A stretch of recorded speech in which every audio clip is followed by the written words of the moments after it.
Antibiyotik kanalına hepiniz hoş geldiniz. Alp'cim hoş geldin. Hoş bulduk abi. Bugün Brand New Day'in ikinci fragmanını konuşmak için toplandık. Dediğim gibi Brand New Day ikinci trailerını konuşmak için toplandık. Buradan ilk trailer'a reaksiyon verdiğimiz yere gidebilirsiniz. Orada da bir nebze fikirlerimizi konuşup detaylandırıyorduk. Orada tabii bir tık daha heyecanlıydık. Daha şeydik böyle ilk fragman. Biraz daha geldiğinde dinginmiştik. heyecanlı. Birazcık daha durulduk diyelim. Evet Film abi. öncesi sessizlik. IMAX 10'dan geriye sayım. Aynen.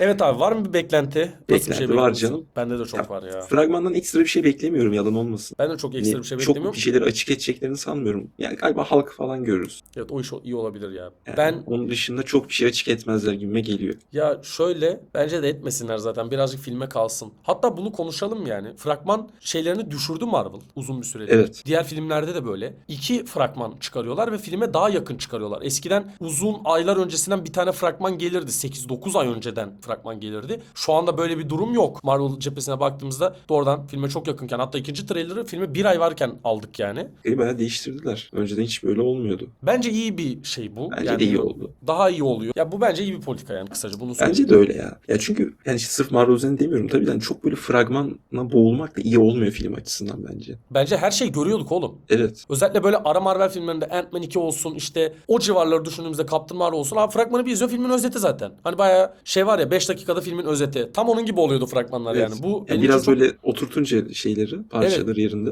bayağı tatsızdı. Bu şu anda iyi oldu yani. Açıkçası ben daha çok memnunum. Bence de evet. Ama fragmanlarda hile de yapıyorlar zaten. O Infinity War fragmanları hatırlarsın, o halk koşuyor ya. Fix. Onlar vardır ya. Bunlardan bir tık daha azalttılar gibi geldi. Fantastic Dörtlü, Thunderbolts ve diğer dizi fragmanlarının hepsi dizinin içerisinde vardı. Artık o noktada da birazcık daha realistler yani. Bence olması gereken bu ya zaten düşündüğümüzde. Evet. Var mı ekstra konuşmak istediğimiz bir şey? Fragmanı izleyince üstüne Aynen, detaylandırırız gibi. O zaman 3 2 Hadi 1 yuvarla. yolluyorum.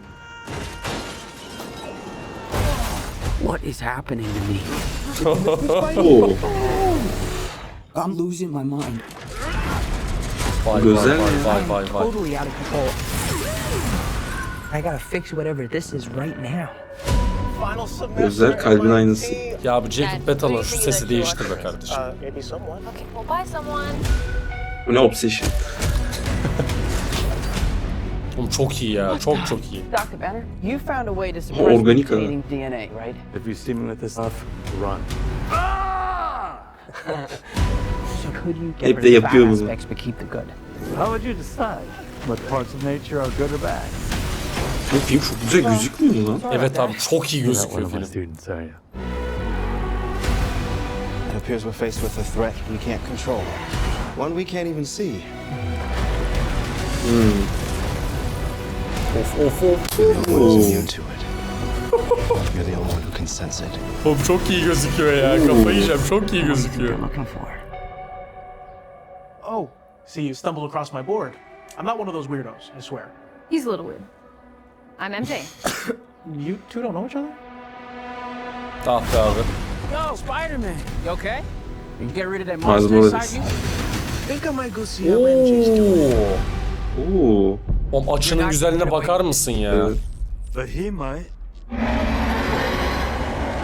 I didn't know you could get that big. Hoppa. But you're in danger. You just have to trust me. Fine. This whole thing can get really scary. Who the hell is that? Who the hell are you? Frank, please. I don't have anywhere else to go. By the people who Babadır love ya. you. Just gonna let him go by himself? Love you because you're you. Abi şu koreografiye bak ya. Şu açılara bak ya. Never forget that. Müthiş gözüküyor. Müthiş gözüküyor. How powerful you become. Oo. I miss you, mate. Evet, Spider-Man 3'e gönderdi. Çok güzel. Çok güzel. Bayağı güzel. All right, just give me a sec. Give me a sec. I'm not in high school anymore. Oh, did you stretch? You a big stretcher? It's so good for you. You ready?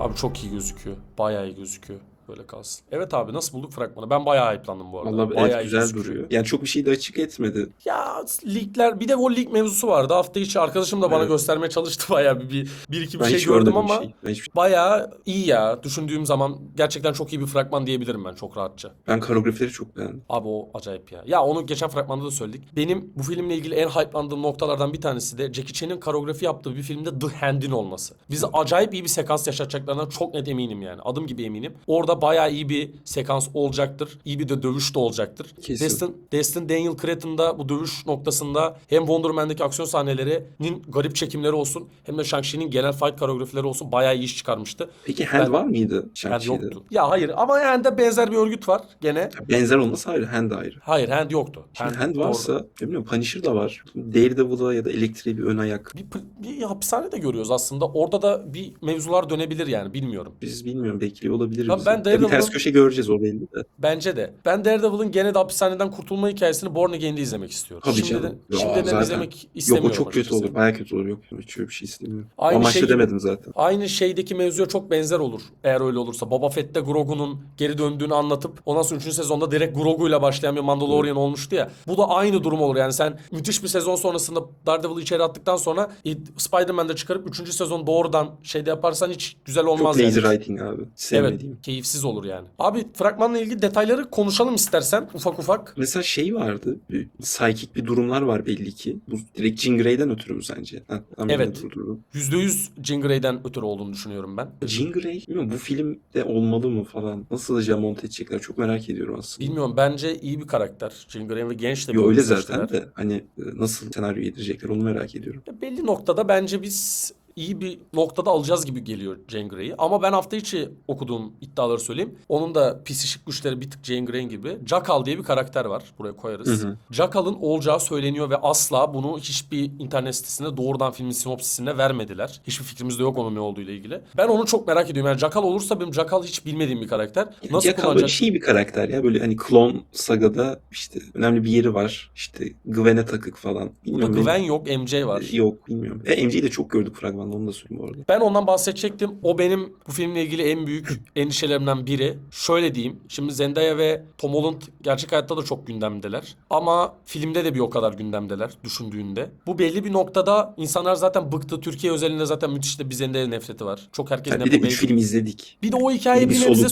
sonuca ulaşmıştı yani. Evet. Ama geri döndüreceklerse bile, bir ilişki olarak devam edecekse bile bunu en organik şekilde yapmaları en iyisi olur. Yoksa filmin çok büyük eksisi olarak kalacak. Yani mecburen biz çok büyük bir eksi görmüş olacağız. Orada bir MC ilişkisi tekrardan geri döndürmeye çalışıyoruz gibi. Aynısı bence şey için de geçerli. Jacob Batal'ın karakteri için de geçerli. Yani o da artık bir hobgoblin olacaksa oraya doğru evrilsin ki hani izleyeceğimiz diğer filmlerde biz onu farklı bir şekilde oyunculuk yaparken bambaşka bir şekilde görebilelim. Yani bilmiyorum, umarım fragmandaki kadar yoğun olmaz yani rolleri. Öyle. Hulk var. Hulk'ı konuşalım. Hulk, evet. Hulk daha şey Büyük. duruyor. Hulk büyük Değil duruyor mi? bayağı. Nerede o Hulk? Omnitrix takıyor.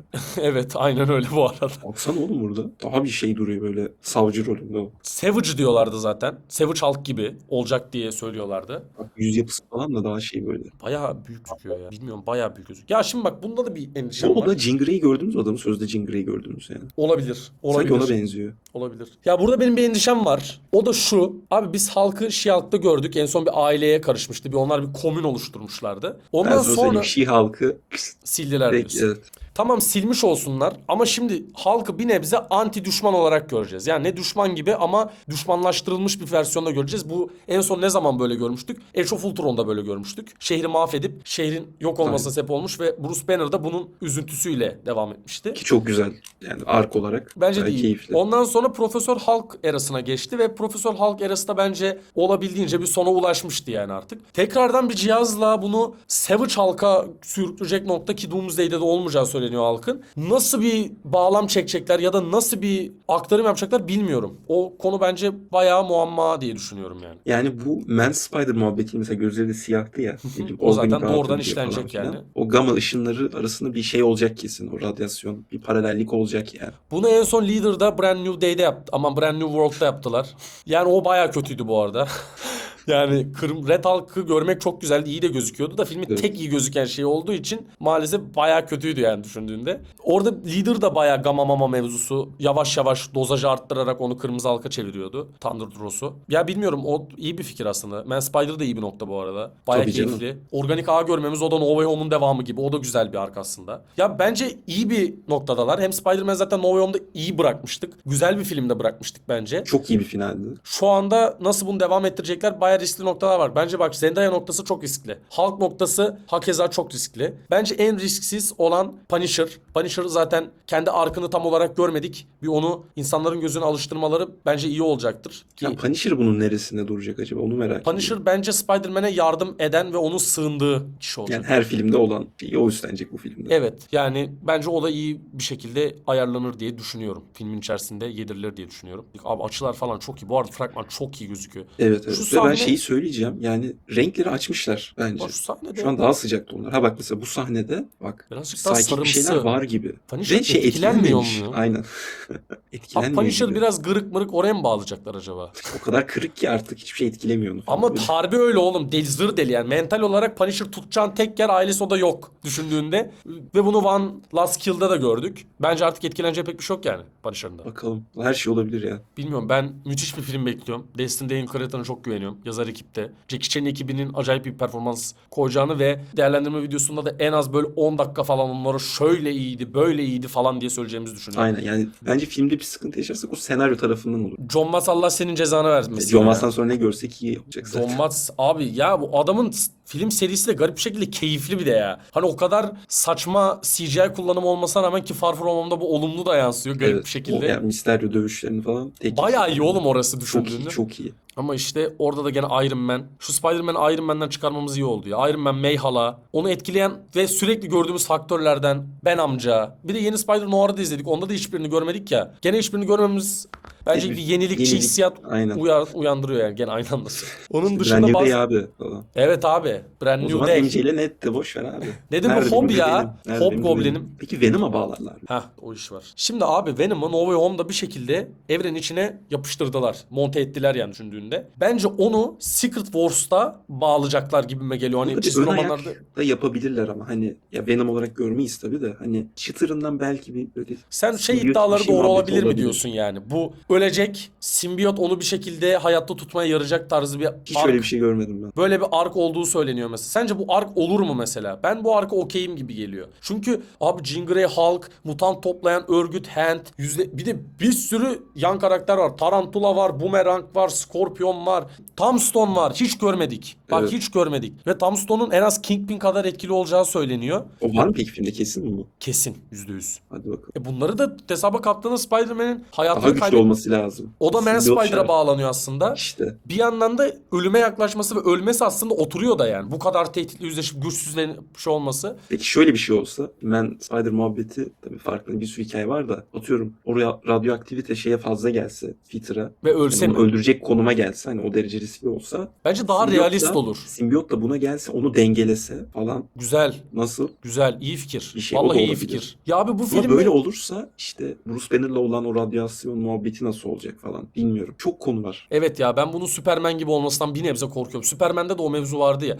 Her şey vardı ama hiçbir şeyde tam Her şey çat çat hissettirmiyordu. çat İşte geçse o o yüzden ben Superman'in çok iyi bir noktada olmadığını düşünüyorum. Yani daha hani böyle vasada yakınım. Bu film öyle olursa bile bir şekilde koreografiyle ve olduğu evrene katkıyla yırtacağını düşünüyorum. Ben bu filmin kötü çıkmayacağına inanıyorum nedense. Evet ben de. Yani her türlü bir yerden yırtacak yani bu film. Ben Thunderbolts ve Fantastic Dörtlüğü de belli seviyenin üstünde seven bir insan olarak onların da üstüne çıkacağına inanıyorum Spider-Man'in. Bence de öyle olacak. Abi Yani şöyle oradaki senaryosal şeyleri yapmazlarsa Abi swing sahne ya, bir de kıyafet çok organik gözüküyor ya. Benim aklım sürekli Amazing Spider-Man'e gitti. bir de bu kıyafetteki hafif o kıyafetize olayı, kırışması. Abi o çok önemli ya. Abi şu şata bakar mısın ya? Evet burası falan. Güzel gerçekten. Coşturma güzel. abi, inanılmaz gözüküyor ya. Hand, şu sahne müthiş Evet, gözüküyor. bayağı da ağ kullanıyor. Bayağı evet. O çok iyi. Organik olmasının etkisini görüyoruz yani. Oo, hani ağ benim değil mi? Falan. Var mı Alpçim eklemek istediğim bir şey? Valla bir ay sonra göreceğiz abi. Sinemada en önde müthiş hype'ımızla izleyeceğiz. edeceğiz. Bizi izlediğiniz için teşekkür ederiz. Sorunuz varsa ve merak ettiğiniz bir şey varsa aşağıya yazın. Konuşalım, tartışalım. Buradan herkesi Instagram'ımızı ve TikTok'umuzu takip etmeye çağırıyorum. Yeni postlarla inşallah önümüzdeki haftalarda sizlerle beraber olacağız. Bir süre daha online'ız ve fragman reaksiyonları da devam edecek. Hepinize teşekkür ediyoruz. Like atıp abone olmayı unutmayın. Alp'cim teşekkür ederiz. Tekrardan teşekkür ağzına ederim. sağlık abi. Destin Daniel coştur abi. Yardır. İyi değil.